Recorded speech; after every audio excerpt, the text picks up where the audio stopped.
padre Juan Jaime Escobar nació en la ciudad de Medellín. Es sacerdote de la comunidad religiosa de los Padres Escolapios, la cual tiene como carisma principal la educación de niños y jóvenes. Realizó estudios de filosofía y teología en la Pontificia Universidad Javeriana de Bogotá y se especializó en consejería personal de jóvenes, labor a la cual se ha dedicado a lo largo de casi 20 años. Hoy es el superior general de su comunidad para nuestro país y el Ecuador, y a ello se está entregando de tiempo completo, dejando de lado infinidad de invitaciones y propuestas. Él sabe qué es obedecer y su comunidad lo quiere más cercano, más entregado a ella y a la formación que se imparte en todos los colegios de su obra.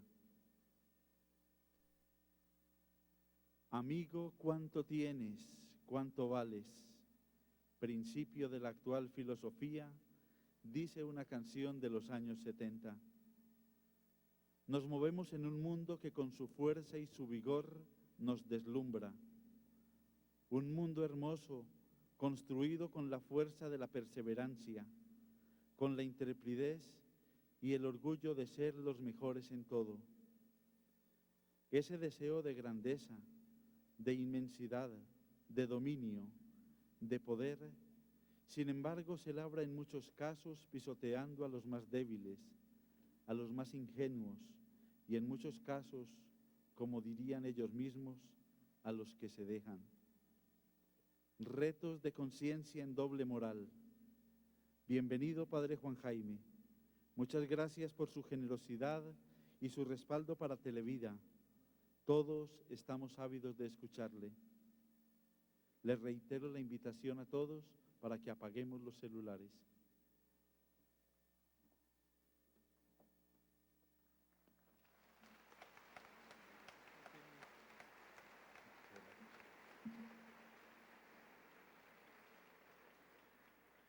Muchas gracias y buenas noches. Voy a comenzar la charla de esta noche leyendo un artículo que apareció en la revista Cambio con la firma de Héctor Rincón el 20 de marzo del año 2000. El artículo se llamaba Mandamientos y dice así: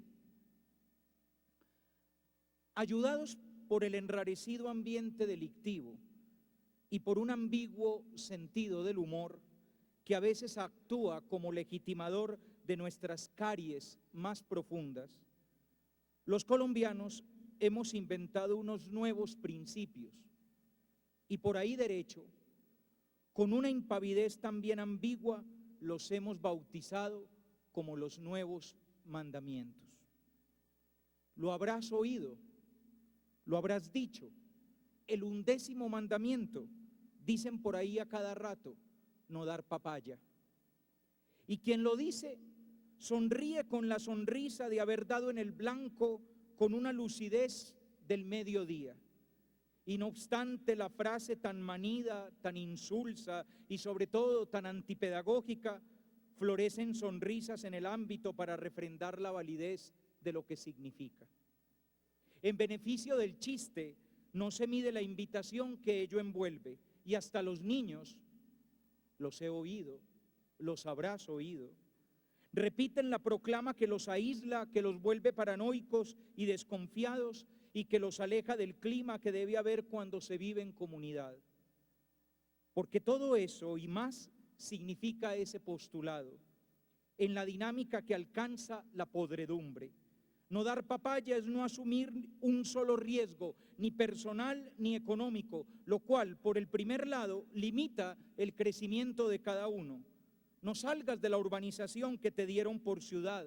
No conozcas a nadie más allá de los que conoces. No vayas lejos, no saludes, no respondas, no recibas nada. Y si lo miramos desde el asunto ese del dinero, no dar papaya significa que debemos evitar asociarnos. Todo socio es un problema futuro, no crear empresas colectivas. Y eso sí, tener a la mano tarjeticas de presentación con los nombres de la telaraña de abogados titulados para protegernos contra la sospecha que nos despierta hasta nuestra propia sombra. Hay otro mandamiento que tiene varias acepciones, salidas del bolsillo sin fondo en que hemos transmutado el cerebro. Es ese que insiste en la obviedad, pasa por la ramplonería y llega hasta la humillación de decir que es mejor ser rico que pobre. Y tal bobería se dice como un chiste magnífico cuando está convocando a la prioridad absurda del tener que nos ha hecho tan desdichados.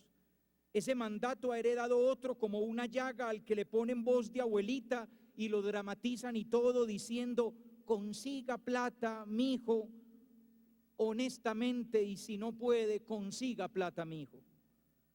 La aplicación de estos mandamientos ha engendrado un monstruo que es el avivato, ese atrabiliario ciudadano que no se para en decencias, sino hasta en los cadáveres de quienes perecen por sus metas.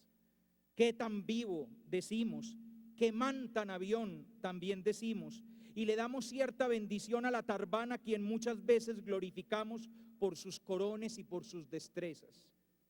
Y lo peor no es solo que declinemos valores para cumplirle a la proclama de ser ricos, y tampoco es lo peor que nos arrinconemos para no dar papaya, sino que la sociedad transmite estos nuevos mandamientos en un plano de igualdad con el quinto, aquel que decía que no había que matar, que tan rutinariamente desobedecemos para poder cumplir con los otros mandamientos que nos inventamos nosotros, y perdóname el sermón.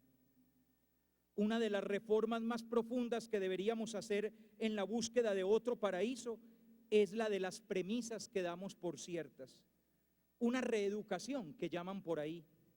Evitar las ligerezas del lenguaje, la difusión y aplicación de nuevos principios puede que no resulte una tarea prioritaria en medio de tanto conflicto respirándonos en la nuca, pero sí es una tarea prioritaria. Ir desmontando la insensatez de ciertos nuevos mandamientos que los hemos entronizado porque nos parecen chistosos es una tarea, y más bien porque también nos pueden parecer chistosos mostrar otros pero inofensivos, como ese que podría ser el 11º mandamiento de no desear la mujer del prójimo en vano. Hasta aquí Héctor Rincón. Hasta aquí un columnista de una revista común y corriente de Colombia. Hasta aquí simplemente un columnista que ha hecho una reflexión, y haciendo esa reflexión se ha dado cuenta que hay algo que tenemos enfermo en nuestro medio.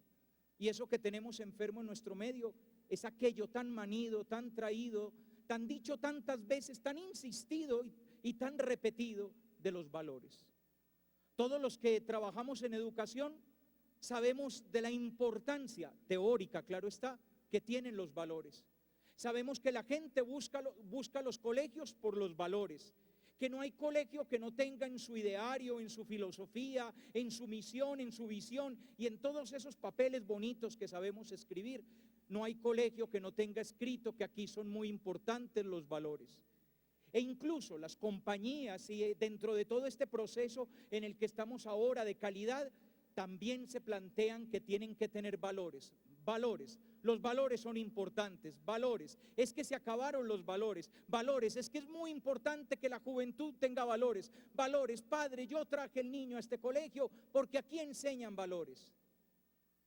Y a la hora de la verdad, lo que no está funcionando son los famosos valores. A la hora de la verdad, por donde estamos fallando es justamente por los valores. Más allá de cualquier posibilidad de una crisis económica o social o política, incluso más allá de la realidad de que nos estemos matando, justamente ahora cuando parece ser que tenemos una pequeña bonanza y una pequeña esperanza en el futuro de nuestro país, justamente ahora nos damos cuenta que el problema más grave tal vez nunca ha estado afuera. Tal vez el problema más grave no ha estado en la selva ni en el monte. Tal vez el problema más grave no ha estado en los mercados internacionales, ni en el precio del petróleo, ni en la devaluación del peso con relación al dólar. Sino que quizá el problema más grave es la devaluación de nosotros mismos. La devaluación de la calidad humana, la devaluación de la calidad de la vida, la devaluación de lo que llamamos valores y de lo que decimos tantas veces que es tan importante, pero que esta noche yo les voy a invitar a que nos preguntemos si realmente sí es tan importante. Voy a dividir esta charla en 4 momentos. Los 2 primeros momentos, lo primero voy a plantear el problema y en un segundo momento voy a hablar de la importancia de los valores como proceso contracultural. En un tercer momento voy a hablar de la doble moral, que es el tema de la charla de hoy, de la doble moral que vivimos en nuestro medio, para terminar con una última insistencia que simplemente le he dado el mismo nombre que Ernesto Sábato le dio a una obrita preciosa que escribió hace algunos años: la resistencia. Por eso el título que yo le daría a esta charla, más allá del que salía en la invitación, el título que yo le daría sería: los desafíos de la doble moral, el valor de la resistencia. Primero planteamiento del problema. Tenemos que ser sinceros en reconocer que el problema de los valores, de la moral, de la ética, es un reclamo actual. Y es un reclamo actual un tanto extraño. Un tanto extraño, ¿por qué? Porque parecería que nos estuviéramos contradiciendo. Pedimos valores, pero al mismo tiempo hacemos todo lo posible para que los valores no se cumplan. Me explico. Piensen ustedes en lo que era el mundo educativo hace 20 o 30 años. En ese mundo educativo normalmente era muy valorada la disciplina de una institución. Hoy en día esa realidad de la disciplina de una institución es muy difícil. Y es muy difícil, ¿por qué? Porque tutela, porque apelación, porque llega el personero, porque opina el consejo estudiantil, porque, o sea, como te dijera, tenemos que estudiar primero la realidad, y lo que pasa es que el niño hay que comprenderlo. Entonces sí, nos gustan mucho los valores. Ay, qué bueno que a los hijos los eduquen en valores, pero cuando uno empieza a educarlos en serio en valores, resulta que hay que comprender, resulta que hay que mirar, resulta que libre desarrollo de la personalidad, y entonces pedimos valores, pero no podemos vivir valores.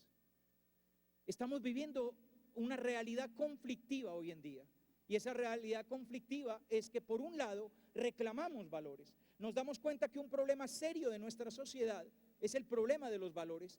¿Qué decir de la corrupción?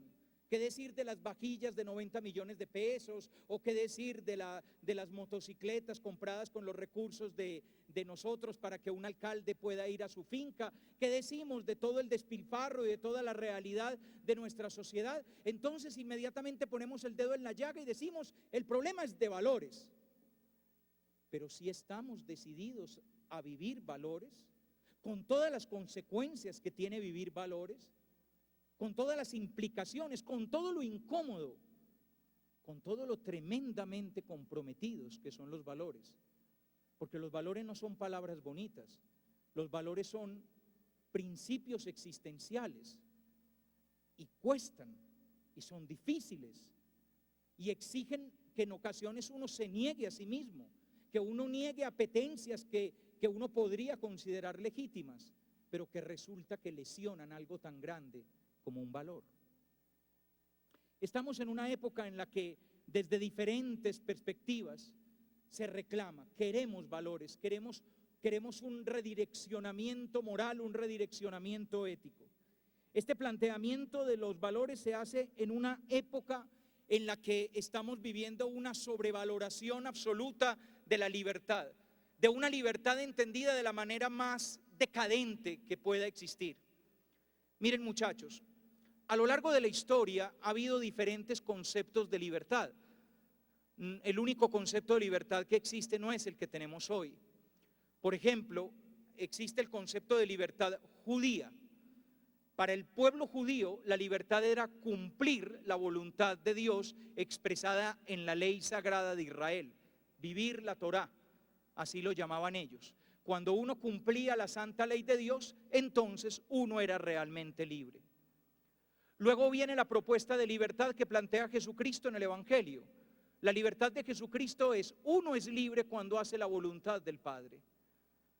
Cuando uno en su vida realiza la voluntad del Padre, entonces en ese momento uno es libre. Luego van a venir otros conceptos de libertad. Por ejemplo, en la modernidad va a aparecer el concepto de libertad de Kant. Y Kant te va a señalar que la libertad es la construcción de la propia personalidad, haciéndose uno responsable de la manera como uno guía a esa persona, que es uno mismo, de la manera como uno guía su existencia a partir de los criterios que surgen de la razón. Dicho de otra manera, a partir de la ley que surge de la razón. Y esa ley que surge de la razón para Kant es el imperativo categórico. Compórtate de tal manera que tu actuar pueda ser considerado ley universal. Es decir, actúa tan bien que lo que tú hagas lo podamos hacer todos. Dentro de todo ese montón de conceptos de libertad, que hay muchos más, hay un concepto de libertad marxista, un concepto de libertad que surge desde la filosofía existencialista, nosotros nos hemos quedado con el concepto más decadente de libertad, el concepto de una ilustración burguesa. ¿Qué es la libertad? Hacer lo que a uno le da la gana. Porque le da la gana, con quien le da la gana y cuando le da la gana. Y eso es lo que hemos dicho que es libertad. Y claro, cuando el concepto que manejamos de libertad es que la libertad es hacer lo que yo quiero con mi existencia. Así eso que yo quiero hacer con mi existencia destruye la calidad de mi existencia. Cuando tenemos ese concepto de libertad, la teoría de los valores y de la moral y de la ética y todo eso que suena tan bonito y tan necesario para una sociedad agobiada por la corrupción y por toda otra serie de males que proceden de la misma sociedad, todo eso queda simplemente en un terrible conflicto. Miren nada más, salía hace algunos días en la prensa capitalina, salía un artículo del general Valencia Tovar hablando sobre uno de los recientes fallos de la Corte Constitucional que considera que en cualquier lugar de los cuarteles o de las zonas militares, pues se pueden tener relaciones sexuales tranquila e indistintamente. Uno comprende que lo que quiere hacer la Corte Constitucional es salvar el derecho de las personas a vivir su sexualidad. Pero a donde termina llevando esa teoría del libre desarrollo de la personalidad tan cacareado por nuestra Corte Constitucional, ese libre desarrollo de la personalidad que permite que un regimiento se vuelva un lupanar y se vuelva un guayaquilito, que permite que carguemos cada uno nuestra dosis personal de droga porque estamos desarrollando libremente nuestra existencia. Yo me temo que algún día la Corte Constitucional, con lo tonta que es, llegue a decir que el suicidio es permitido en Colombia porque es una decisión libre en el desarrollo de la personalidad. A mí me dio la gana de matarme porque no me puedo matar. ¿Cómo hablar de valores en una sociedad en la que la libertad ya pareciera que no tiene límites? ¿Cómo hablar de valores en una sociedad en la que siempre defendemos que yo tengo derechos? Que es quizá la frase que uno más repite, yo tengo derechos. ¿Y dónde se quedó aquello de yo tengo deberes? Y yo tengo compromisos y yo tengo realidades que tengo que hacer, justamente para poder garantizar que no solamente yo, sino que también los demás tengan derechos. ¿Cómo hablar? ¿Cómo hablar de valores y enseñar a los niños los valores y enseñar a la juventud los valores y reclamarle a los jóvenes de hoy que tengan valores? Porque la queja tradicional de nosotros los adultos es que los jóvenes de hoy no tienen valores. ¿Cómo hablar de eso si en el ambiente en el que vivimos la idea que hay es que nuestra libertad no la puede tocar nadie, ni siquiera Dios? Porque a Dios lo hemos ido sacando de nuestras vidas justamente porque estorbaba nuestra libertad. Dios nos obliga a ir a una misa y yo no quiero ir a misa. Dios nos obliga a orar y yo no quiero orar. Dios nos obliga a vivir unas normas. Nos obliga a no matar y nos obliga a no utilizar a los demás. Nos obliga a no transformar a una mujer en prostituta. Y como Dios estorba, entonces lo que hace la gente es destruir a Dios. Es lo más fácil. Y hacemos campaña para ateos de bolsillo que simplemente tenemos, no sé, como dijera, un concepto muy personal de la energía, del cosmos interactivo, pero que no tiene dientes, un Dios sin rostro, un Dios que no exige, un Dios que no es capaz de morir en una cruz, pero que tampoco nos pide a nosotros ninguna cruz. Y por lo tanto es más fácil, más light. El surgimiento, para colmo, toda esta realidad nos lleva al surgimiento de lo que yo llamo una sociedad esquizofrénica. Ustedes saben muy bien que la esquizofrenia es una dolencia psicológica en la cual la persona puede tener múltiples personalidades. Pues muy bien, nuestra sociedad también tiene múltiples personalidades. Es una sociedad que desea unos valores, pero practica otros. Es una sociedad que idealmente le gustarían unas cosas, pero en la práctica no nos lo tomemos muy en serio. En la práctica nosotros nos damos ciertas libertades para vivir los valores contrarios a los que en la práctica hemos predicado.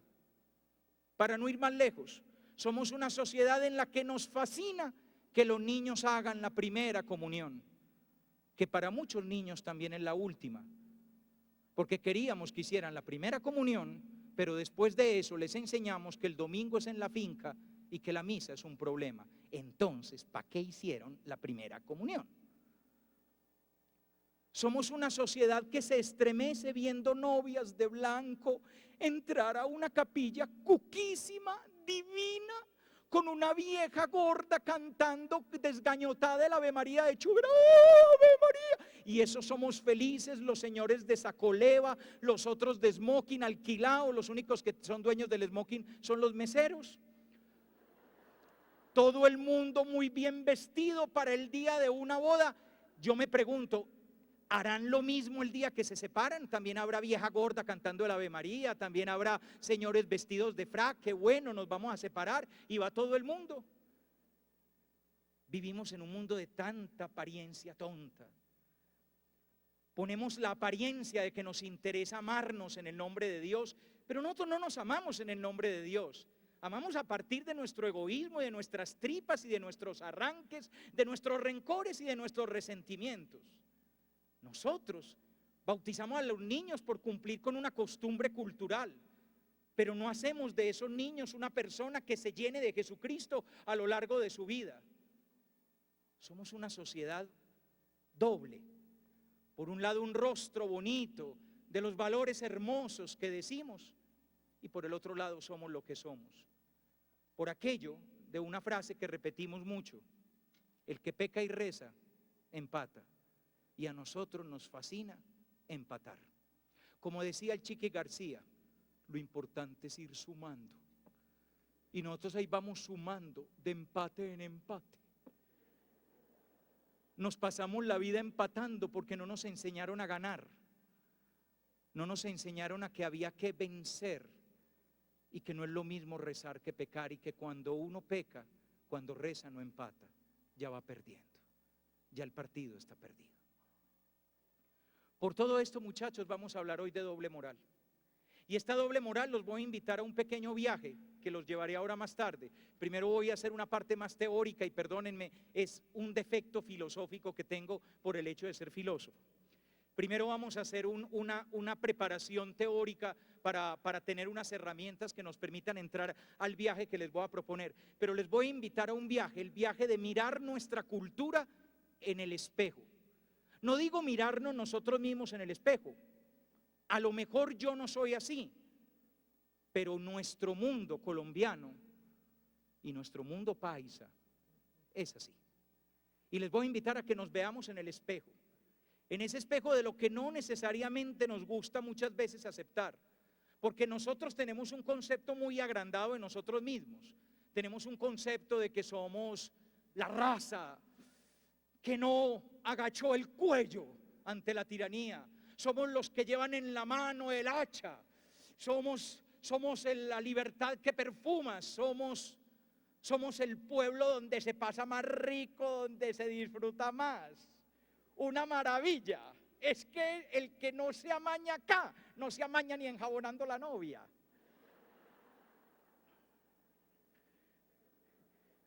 Y nos sentimos muy orgullosos de nuestra cultura. Y yo, aunque parezca pesimista, repito con el poeta: nuestra cultura, siquiera se murieron los abuelos. Segundo, los valores son un proceso contracultural y eso los hace excéntricos y subversivos. Miren, cada una de esas palabras son importantes.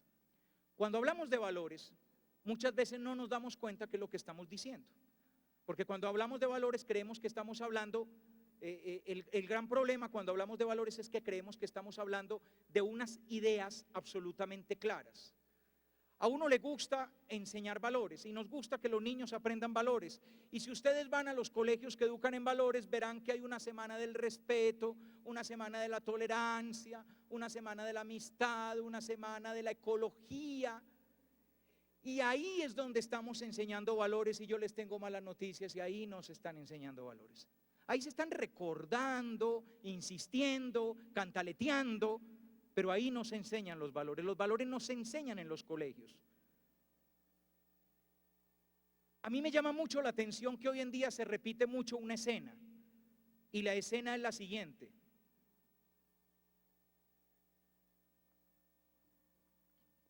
Esto funciona. ¿Se oye? ¿Se oye? Perdón, que me muevo un poquito, pero es que ya estoy cansado. Hay una escena que se repite mucho hoy en día. Llega papá y mamá de un grupo en el colegio. Llegan papá y mamá de un grupo, entonces llega la señora, profesor, que la que toma la palabra. El señor está estudiando el reloj, porque es que está saliendo del trabajo y no ve la hora de irse, y se tocó venir a hablar con esta pura canción, pero todo sea para conseguir el puesto a Miguelito.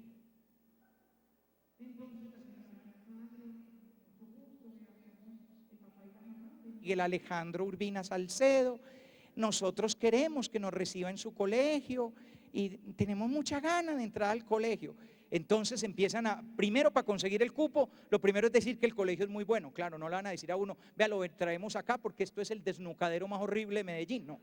A uno le dicen, no, este es uno de los colegios más prestigiosos, nosotros miramos en la página web y eso, Ave María, eso está en los puntos más altos y todo.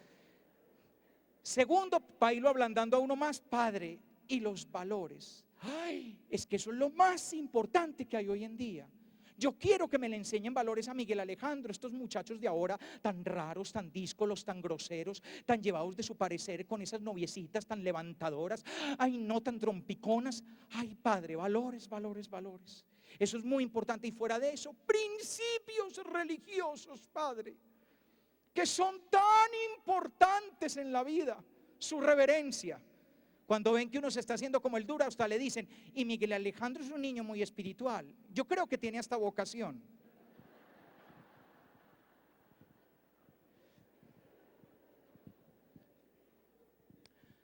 La verdad es que yo no recuerdo que a mí me hayan buscado colegio porque en el colegio enseñaran valores. No recuerdo que me hayan buscado colegio porque en el colegio enseñaban espiritualidad. Los valores y la espiritualidad me lo enseñaron los que de verdad saben enseñar eso. Se llaman papá y mamá. No existe más. Todo lo que no enseñan papá y mamá se malaprende. El colegio llega tarde. Las estructuras, las columnas sobre las cuales se forma el criterio moral del niño se establecen en los primeros años de vida. Cuando el niño llega a la escolarización, si la estructura no está puesta por la convivencia familiar, el colegio no tiene nada que hacer. Así pongo unas carteleras gigantes hablando del valor del respeto, de la tolerancia, de la igualdad o de no sé cuántas cosas. Los valores son dinamismos interiores de la persona, y esos dinamismos interiores se construyen en la vida afectiva, se construyen en el encuentro familiar, se construyen en el cada día. Ni una sola de tus palabras es la que forma valores. Lo que forma valores son tus actitudes. Cuando tu hijo te mira vivir, aprende tus valores. No cuando te oye hablar, sino cuando te mira vivir. Nosotros los adultos enseñamos valores con la manera como actuamos, enseñamos valores con nuestros comportamientos, enseñamos valores cada vez que encendemos la televisión y los niños reciben pasivamente toda la información que viene en la televisión. Nuestros niños se ven el desafío 2004 o se ven la isla de los pasmosos, de los famosos. Porque si se ven eso, ya comprendí, ya recibieron una lección. Y es que si uno quiere triunfar en la vida, tiene que hacer trampa. Tiene que desconfiar de los demás, hacer alianzas y luego aliarse con los otros, jugar suciecito. En esos concursos no suele ganar el mejor, sino el más fregado, que es distinto. Y los niños reciben esa lección.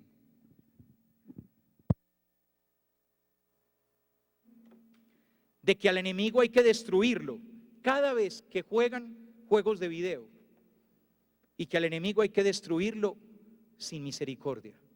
Chum, chum, chum, chum, chum, y por cada 2 que matan a lo mejor les dan puntaje y va uno cada vez más para adelante.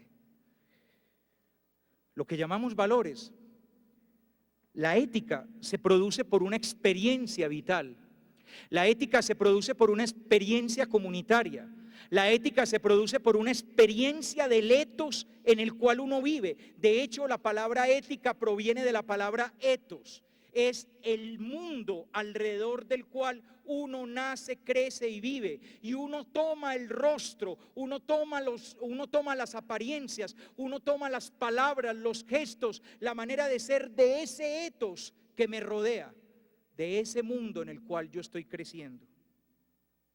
La ética se produce por una experiencia social y por una experiencia económica y cultural, de acuerdo a la economía que tenga una sociedad y de acuerdo a la historia que tenga una sociedad, de acuerdo a la política, la cultura que tenga, de acuerdo a eso se produce una ética. No son los valores los que producen una sociedad, es una sociedad la que produce valores. Lo repito en cámara lenta. No son los valores los que producen una sociedad, es la sociedad la que produce valores. Y eso quiere decir que no son los valores los que van a lograr cambiar la sociedad, sino que es la sociedad la que nos está cambiando a nosotros. Y nos quedamos repitiendo los valores bonitos de antaño, de un mundo que ya no existe, de un mundo que se fue. Los repetimos como si todavía fueran actuales y los tenemos como ideales hermosos, pero en la práctica vivimos los valores que nuestra sociedad nos ha enseñado. Vivimos como nuestra sociedad nos ha puesto a vivir, porque nuestra sociedad nos cambió. Nos cambió tanto que ya las familias no enseñan valores, ya las familias van a un colegio bueno para que el colegio enseñe valores. Ya las familias van a un colegio para que el colegio enseñe la fe que antes enseñaban papá y mamá, y que ahora tenemos que pedirle a una institución educativa que haga el trabajo que antes hacíamos nosotros, simplemente con el hecho mismo de vivir. La ética supone también una experiencia de conocimiento. Miren, es una de las realidades más bellas de la filosofía. Es que normalmente la filosofía lo que ha querido responder es al problema de la existencia. Es una lástima que cuando los muchachos, los niños y las niñas estudian filosofía en los colegios, la imagen que les quede de la filosofía es que es la cosa más cansona, el bodrio de las palabras más raras y más rebuscadas y la realidad menos inteligible posible. Pero no, es todo lo contrario. La filosofía quiere resolver una pregunta, y la pregunta es el para dónde de la existencia, el sentido de la existencia. Eso dicho de maneras diferentes de acuerdo a la época, pero en últimas es plantear qué hacer con la vida. Miren, Sócrates se planteó los problemas que nosotros nos planteamos. En aquella sociedad ateniense que también estaba amenazada por la corrupción, en aquella sociedad ateniense donde había tiranía, y donde esa corrupción estaba haciendo que la ciudad, que la polis se estuviera descomponiendo, Sócrates se plantea cuál es la solución. Y la solución que Sócrates plantea es que la gente tiene que vivir la virtud. La arete, decía él, la virtud, es decir, los valores.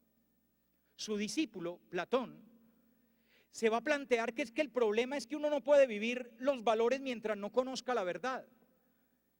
Que el origen de la corrupción viene de la mentira. Cuando yo miro la realidad y en vez de ver verdad veo mentira, me comporto de acuerdo a la mentira que he contemplado. Y cuando me comporto de acuerdo a la mentira, resulto actuando de forma corrupta.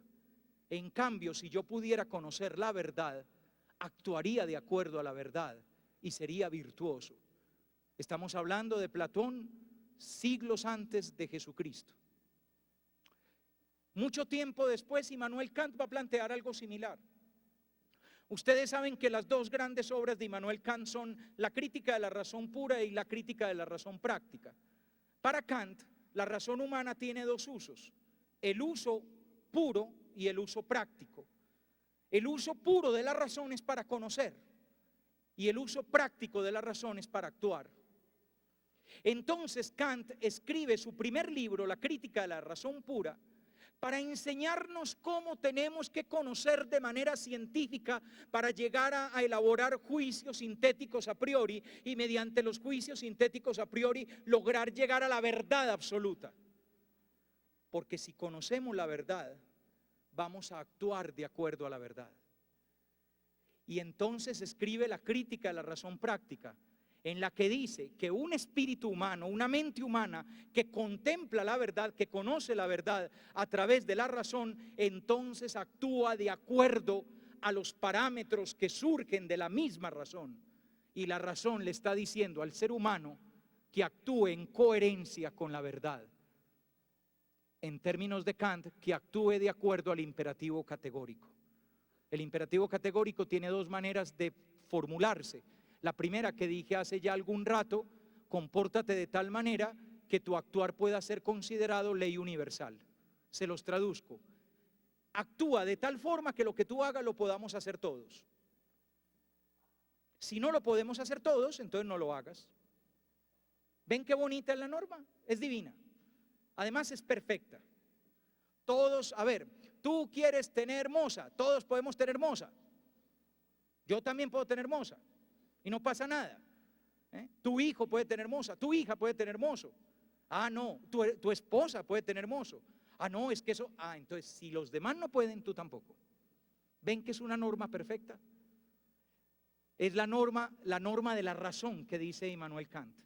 Hay una segunda manera de postular el imperativo categórico que es mucho más bella. Esa segunda fórmula es la siguiente: actúa de tal forma que trates siempre a los demás, incluso a ti mismo, siempre como fin y jamás, nunca como medio.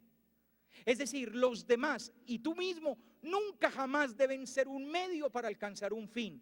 Toda persona humana, incluido uno mismo, es un fin absoluto.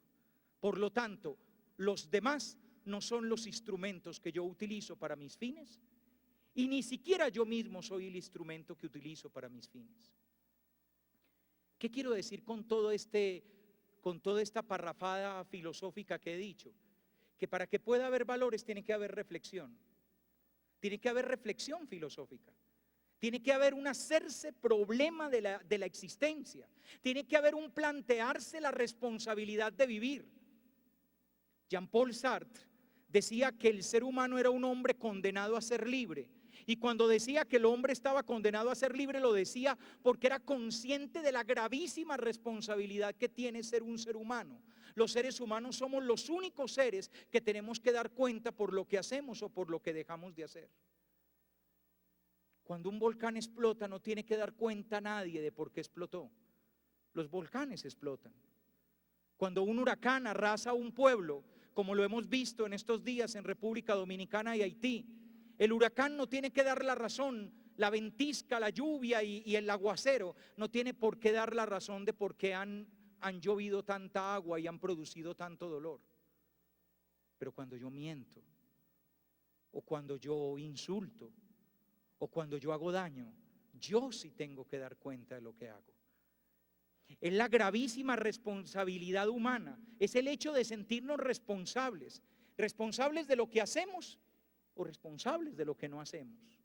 Y justamente porque somos responsables, justamente por eso somos criaturas morales, somos criaturas éticas. Y eso supone que tenemos que pensar. Hay que pensar la vida. Hay que pensar nuestra vida. Hay que pensar lo que hacemos. Hay que pensar la manera como actuamos. Hay que pensar las palabras que decimos delante de los niños. Y pensar la forma como nos comportamos delante de los jóvenes. Hay que pensar el amor. Y hay que pensar las relaciones de pareja. Y hay que pensar la vida familiar. Pero vivimos en una sociedad que cada vez piensa menos. Vivimos en una sociedad que está agobiada de estupidez. Cada vez tenemos menos capacidad de reflexión en nuestra vida social. Cada vez actuamos más por impulsos, por sentimientos, por emociones. ¿Cuál es la norma ética que guía hoy nuestra vida? ¿Haz lo que te mande la razón? No, hombre, claro que no. ¿Cuál es la norma ética que guía la vida nuestra hoy? En otro tiempo la norma ética que guiaba la vida era lo que mandaba Dios, luego los derechos humanos, luego las normas de la razón que dice Kant, luego el bien común del pueblo popular, compañero, que va a llegar a la liberación, compañero. Pónganme lo que quieran, pero había un criterio de para dónde íbamos. Hoy, ¿cuál es el criterio moral que mantiene la vida? Haz lo que te nazca, lo que te salga de la punta del nabo, haz lo que te salga del ombligo. Si te nace, hazlo, disfrútalo, vívelo, no te reprimas, ok, chévere. No te despeines, ¿bien? Mira, es que si te reprimes te puede pasar algo gravísimo. Se te puede explotar, no sé, una pelota, algo, ay, qué horrible. Tú no te reprimas, haz todo lo que te nazca. Te nació gritar, grita, te nació insultar, insulta, te nació maltratar, maltrata. Al fin de cuentas, primero yo, segundo yo, tercero yo, después de mí el diluvio. Y claro, cuando la verdad es, cuando llegamos al mundo del sentimentalismo, entonces descubrimos que no solo le ha pasado eso a los valores, sino que le ha pasado a la verdad. La verdad se vuelve sentimiento. ¿Qué es verdad? Lo que tú sientas que es verdad. No, la verdad no es lo que uno siente, la verdad es algo que tiene que ser objetivo. Tenemos que hacer de nuestra vida una búsqueda de la verdad. La historia de la humanidad es una búsqueda denodada de la verdad. No sé si la hemos encontrado, pero al menos no podemos renunciar a la búsqueda. Cuando la verdad se vuelve sentimentalismo, cuando la verdad se vuelve gusto, cuando la verdad se vuelve relativa, y miren, hay un valor que hoy en día casi nadie pone en cuestionamiento, y es el valor de la tolerancia. Yo una vez escuché a un conferencista, el doctor Yunes, el gran genetista colombiano, y el doctor Emilio Yunes decía, hay que ser intolerantes. Qué raro, decía yo. ¿Cómo este hombre se atreve a hablar de que hay que ser intolerantes si hoy todo el mundo habla de la tolerancia? Y el doctor Yunes decía, hay que ser intolerantes con la mentira, hay que ser intolerantes con la falsedad, hay que ser intolerantes con la corrupción. Pero nosotros somos una sociedad tolerante. Y todos nos respetamos nuestra manera de pensar, no importa que sea más rara que un perro a cuadros.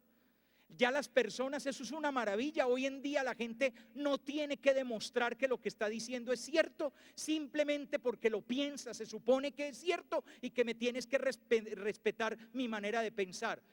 La manera de pensar que vale la pena respetar es la que se defiende con argumentos. Si tu manera de pensar no se defiende con argumentos, si no está fundada en sólidas razones, si no está sostenida sobre una argumentación lógica, ¿por qué hay que respetar una tontería? Simplemente porque la pensaste tú. Pero somos una sociedad tolerante. Aceptamos las tonterías. Aceptamos las tonterías porque todos tenemos derecho a decir tonterías. Y cada uno dice su tontería, y por eso vivimos en una sociedad cada vez con menor nivel intelectual. Para poder hablar de valores tenemos que estar dispuestos a transformar nuestro modelo de sociedad, porque es nuestra sociedad la que tiene valores falsos. No somos nosotros nos terminamos comportando como la sociedad nos ha enseñado a comportarnos. Por lo tanto, tenemos que tener en la mira cambiar una sociedad que no vale, una sociedad que lleva el camino equivocado.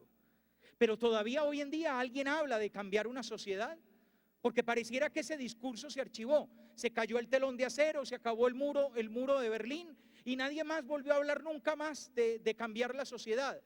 Pareciera que estamos resignados a que nuestro mundo, nuestra sociedad, este mundo en el que vivimos es el menos malo de los mundos posibles y hemos dejado de desear un mundo mejor. Hablar de valores es excéntrico. Y es excéntrico porque una sociedad tiene un centro y los valores verdaderos no hacen parte de ese centro, que es el discurso oficial de una sociedad, de una cultura, a imagen de una economía y de una manera de producir de una sociedad. Los valores verdaderos son excéntricos. Jesucristo era excéntrico, por eso lo mataron. Porque no hacía parte del centro de poder, ni del centro de poder romano, ni del centro de poder judío. Era excéntrico a eso. Su doctrina sobre el perdón era excéntrica al estatuto de pureza de los fariseos. Su amor al hermano era excéntrico al rechazo al extranjero del mundo judío. Los valores de Jesús eran valores excéntricos. Y cuando los primeros cristianos empiezan a anunciar esos valores en el mundo romano, esos valores son excéntricos a un mundo romano con emperadores como Calígula, Claudio o Nerón. Y en una sociedad altamente corrupta como la sociedad romana, aquello de hablar del amor, aquello de hablar de no matar, aquello de hablar del perdón, aquello de hablar de la capacidad de amar al enemigo, aquello de las bienaventuranzas, resultaba un lenguaje que no se comprendía, excéntrico, tan excéntrico que cuando algo no se comprende se le persigue. A nosotros hoy en día casi nadie nos persigue. Quiere decir que no somos excéntricos, somos parte del centro. Decimos los valores del centro, el discurso del centro, nos comportamos como se comporta el centro, y los verdaderos valores, los valores auténticos, son valores excéntricos al centro de poder de una sociedad corrupta como la nuestra. Segundo, los valores son además contraculturales. Contraculturales significa que los valores van a contravía de una cultura, generando una nueva cultura. Los valores cristianos son contraculturales, porque los valores cristianos pretenden generar aquí en medio de nosotros un nuevo modelo de vida que llamamos reino de Dios y que no se parece a lo que hemos hecho los seres humanos. Este mundo de violencia, guerra, odios, encuentros fratricidas, este mundo de masacres, autodefensas, guerrilla, paramilitarismo, este mundo del poder de la corrupción, este mundo donde se habla de billones de pesos que se van en corrupción en este país. Este mundo no es la obra que Dios quiere. Los valores verdaderos van a contravía de este mundo, son contraculturales. Y por eso, tercero, porque son contraculturales, son valores subversivos. La palabra subversión significa que lo que está abajo se vierte hacia arriba. Subvertir el orden es cambiar el orden, es que lo que está oprimido pueda ser destacado, es que lo que es desoído pueda ser escuchado. Hoy son los valores verdaderos los que son no escuchados. Subvertir el orden de la sociedad es poner en un primer lugar lo que hoy en día está en el último. Y hay muchas cosas que hoy en día están en el último lugar. Por ejemplo, el valor de la vida. En teoría todos estamos de acuerdo de que no hay valor más importante que la vida. Eso en teoría. Ajá. En teoría. Y en la práctica, cuando tu niña de 15 años te resulta embarazada, ¿todavía crees en el valor de la vida? ¿O pagas aborto? Porque pobrecita la niña se le dañó la vida. ¡Ay, qué pecado! Apenas iba en noveno. ¿No es cierto que pagas aborto? ¿Ven? Valor de la vida. ¿Cuál valor de la vida? ¿Cuál valor de la vida? En una sociedad que se estremeció, y claro que vale la pena estremecerse, porque murieron 21 niños del Colegio Agustiniano Norte en un absurdo accidente, pero nos hemos estremecido por los 11.000 niños que están en las filas de la guerrilla. Nos estremecemos por los niños que mueren fruto del aborto. Nos estremecemos por los niños que mueren de hambre. No, la vida es un valor teórico, es un valor bla, bla, bla, pero es un valor hundido, es un valor olvidado. Hay que sacar del olvido la vida y volverla a poner de primero. Hay que subvertir el orden, porque hoy en nuestra sociedad el valor es la muerte, y con la muerte se arreglan muchas cosas. Vayan a ver una película de héroes y verán que en las películas de héroes siempre hay que matar, y el bueno es el que ha matado a todos los malos. La muerte es un valor en nuestra sociedad. La muerte soluciona cosas. La muerte arregla problemas de deudas. No le deba plata a nadie aquí en Antioquia. Porque si usted va a cobrarle, perdón, no le preste a nadie aquí en Antioquia, porque si usted va a cobrarle, de pronto lo amenazan con que lo matan. Porque aquí se arreglan los problemas de deudas de esa manera. La muerte es una solución, es un valor. Y la vida, un valor olvidado, un valor desoído. Por lo tanto, una experiencia de planteamiento de valores supone un querer transformar la sociedad. Y ese transformar la sociedad supone que los valores son excéntricos, contraculturales y subversivos. Y segundo, un planteamiento de valores supone aprender a pensar, supone aprender a conocer, supone aprender a hacer ciencia y aprender a hacer filosofía, supone aprender a utilizar nuestra capacidad de reflexión para reflexionar sobre nuestra vida, sobre nuestro actuar, sobre nuestro comportamiento, sobre nuestra vida familiar. Seamos sinceros, a la larga uno sabe qué es lo que tiene que hacer. Normalmente uno sabe cuándo actúa mal, normalmente uno sabe cuándo las cosas que uno está realizando pueden dañar a una institución, a una persona o a una familia. El gran problema es que uno no saca tiempo para pensar. Y pensando, uno no tiene el valor de decirse la verdad con todas las verdades. Uno se dice verdades a medias, uno se calienta el oído, uno se dice pequeñas excusas que termina uno creyéndose. Fíjense que nos hemos convertido en un país productor de disculpas. Nos fascina producir disculpas. ¿Han oído los avisos de coordinadora mercantil? Disculpas, primera parte. No, es que antes mucha gracia que el camioncito logró salir con todo ese peso que traía. No, es que no se imagina el taco que había. Siempre tenemos una buena disculpa. Sí, señor, esa promoción estaba, pero hasta ayer se acabó de acabar la promoción. Sí, eso era, pero para las 10 personas primeras que llegaran y usted llegó de 11. Las disculpas. Incluso el otro día me contaban en un colegio una muy creativa, de un niño que no presentó un trabajo y que como no lo presentó, entonces llegó con una cosa copiada de internet, grapada. Entonces el profesor pues le puso pésima nota, que no lo hizo, y la mamá fue a protestar y a decirle, pero mire que sí lo trajo. Pero señor, eso es copiado de internet. Entonces póngame la mala nota a mí, porque yo fui la que lo hice.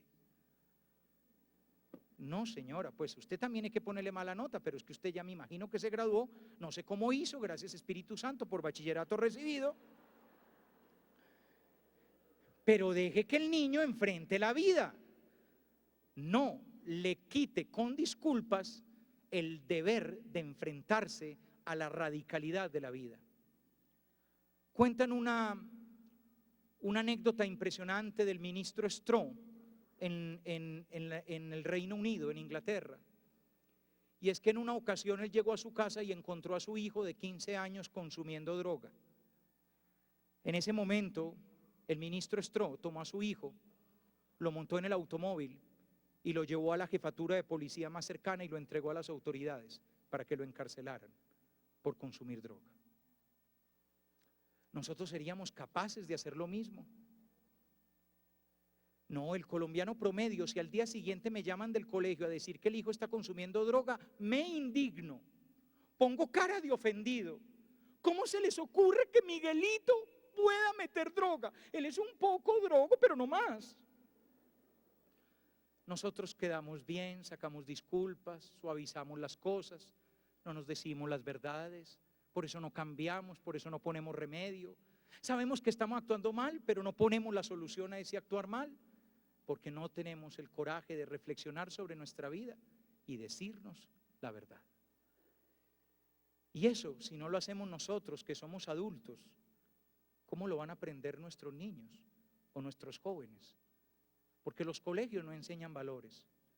Lo único que enseñan valores son las personas que uno ama, las personas con las que uno vive, las personas a las que uno ve vivir. Y cuando yo he visto vivir a alguien con valores, aprendo valores. Y cuando he visto vivir a alguien con doble moral, aprendo doble moral.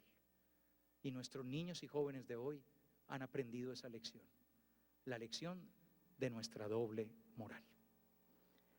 En la segunda parte de la charla vamos a hacer ese viaje a la doble moral. Les voy a invitar a que hagamos ese viaje, es fascinante.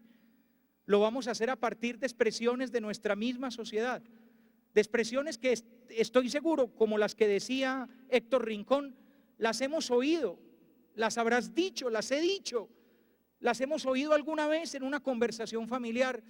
Y entonces vamos a pensar hoy, que no me había dado cuenta, en teoría tenemos valores muy hermosos, pero en la práctica lo que mueve nuestra vida es otra realidad.